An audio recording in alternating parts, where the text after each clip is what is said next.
Picture this. You're ready to start a podcast. You have all these great ideas and stay up late at night writing a mental list of everything you're going to cover. But when you wake up in the morning, you're reminded of one simple fact. You don't know how to interview. No, it's worse than that. You don't know how to get guests. But it feels like that is an integral part of your podcast. After all, you deeply want to explore a niche and you want expert guests to help you do that. Not to mention, you know that having guests on your show will help you promote your podcast better, elevate the topics you'll cover, and not to mention, lend a ton of credibility to you and your show. It's a win-win you can't stop thinking about. But again, you have no idea how to do it, and you're afraid of screwing it up from the start. The thought of recording a video call with another person, let alone an expert in your niche, scares the bejesus out of you. No fear, my podcaster friend. Today in this episode, we're going to be talking about ways to nail your next interview. And the way to do that is by vetting better guests than the rest. And I'll show you exactly how to do just that. But first, you might be wondering what Brave Moon Podcast is and a little about me. I'm Jamie Kennedy. I am the lead podcast producer and founder of Brave Moon Podcasts. This podcast is all about giving you a behind-the-scenes look into what it's really like to make your own podcast from home. I am all about setting you up for podcasting success, whether you're a busy health and fitness coach, small business owner, or a wellness entrepreneur. Hop onto my website and grab my Brave Moon Podcast signature Make a Podcast from Home guide. We've included a comprehensive Start a Podcast checklist, my industry-approved recommendations for audio equipment, the exact podcast host and recording platform that I use, plus some other fun things. By the way, if I'm talking a mile a minute and I forget to mention a link, don't worry. Just head to my show notes and you'll find all the juicy details and helpful links waiting for you there. So let's dive right in. In this episode, we're going to dive into the acquisition and coordination of guests. In the next episode, we're then going to talk about what to do once you actually hit record with them. So, how do we go about vetting the best guests?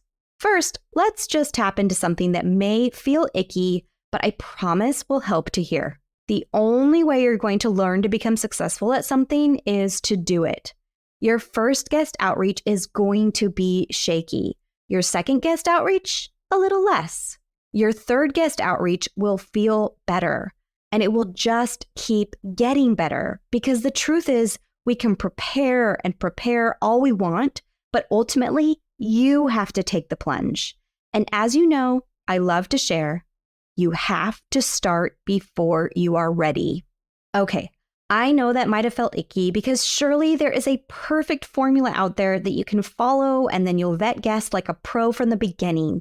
And the good news is, this episode is going to be exactly that.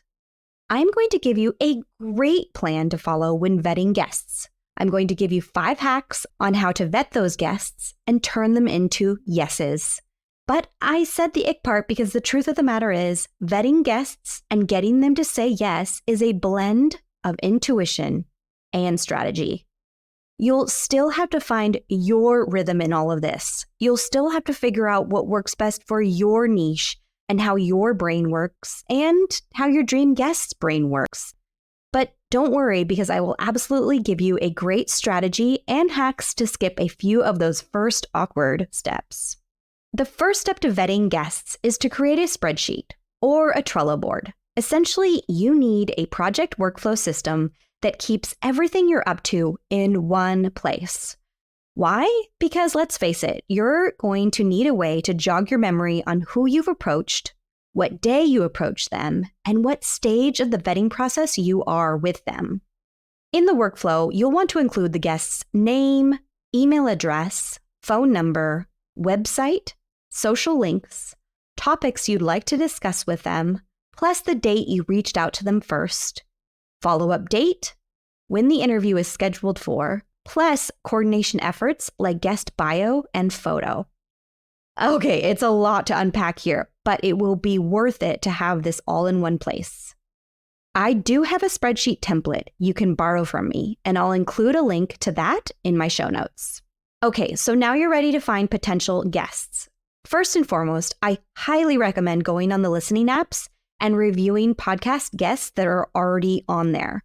Search for the podcast topics you want to cover and quickly review episodes that feature certain guests. Why is this the best course of action? First, if you're finding these guests via podcasts, it means that they're not only willing to be guests, they've also got the right equipment, hopefully.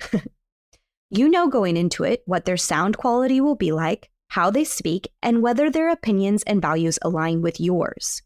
The show notes will also more than likely have an easy way for you to contact them. I'll discuss exactly how to contact them in just a moment, but first I'll give you a few other ways to find potential guests. Number 1, leverage your network by reaching out to existing contacts, colleagues, friends, and acquaintances. What's that saying again? You're only 6 people away from Kevin Bacon? I bet that number has decreased dramatically with the onset of social media. So imagine what would happen if you send out an email to your contacts and let them know who you're seeking. They probably know someone you'll love to interview. Number 2, use social media platforms like Instagram and LinkedIn to search for and connect with potential guests. Search by the topic you want to cover and look for people who speak well and are confident in the topic you're interested in covering with them. I highly recommend looking for people with a strong follower count and engagement level in their posts. This means that you can get them to post about your podcast. Their platforms will also come to listen to. A win-win. Number 3, there are a few very useful podcast directories out there. Be sure to check out matchmaker.fm and podcast guests to find individuals that are actively seeking podcast opportunities.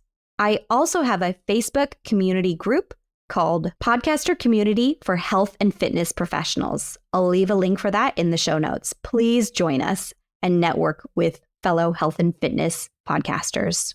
Number 4, I also recommend creating a web page on your website specifically for guest pitch submissions. As you gain more of a following, experts will seek you out to be on your show. This is great because usually they'll come to you with an idea and pitch, making topic ideation way easier for you. Make sure you include specific guidelines for submission. Remember, I've been down this road too, and I know the struggles of being an overthinker, perfectionist, and people pleaser. Trust your intuition on who feels right for your podcast and lean into any organizational and planning skills you have to create a structured vetting process. This will help you make informed decisions. Now it's time to figure out what to actually say to your potential guests. After all, you want them to say yes as quickly as possible. The first step is to craft your outreach message. I have a template I use for every single potential guest, and I just update the blank spots for each potential guest. I always start with a friendly and engaging subject line that grabs their attention. I then start the email message by complimenting them, not me. After all, you've just jumped into their inbox. You better have something in it for them, right? Oftentimes, I will say something like, I just came across your Instagram and I love how you speak about A, B, C. If you have any mutual connections, it's great to speak to that right off the bat as well. Then introduce yourself and your podcast briefly. Mention a specific episode or aspect of your show that relates to their expertise. Explain why you're interested in having them as a guest and how their insights could benefit your listeners. Highlight the value they would bring to your audience and why they're a perfect fit. Then jump into a bit more information about your podcast's reach, such as how many plays and the audience demographics like gender and country of residence, and any other impressive statistics that showcase the potential exposure they could gain from your podcast. Just starting out? No worries. Simply focus on who your target audience is and what you hope to achieve with this podcast. Bring the email back to them and how being a guest on the podcast could benefit them, such as an opportunity to share their expertise, promote their work, and connect with a new audience. Finally, finish it up by providing flexibility on scheduling. Offer multiple dates and timeframes that work for recording to accommodate their schedule, plus your contact information.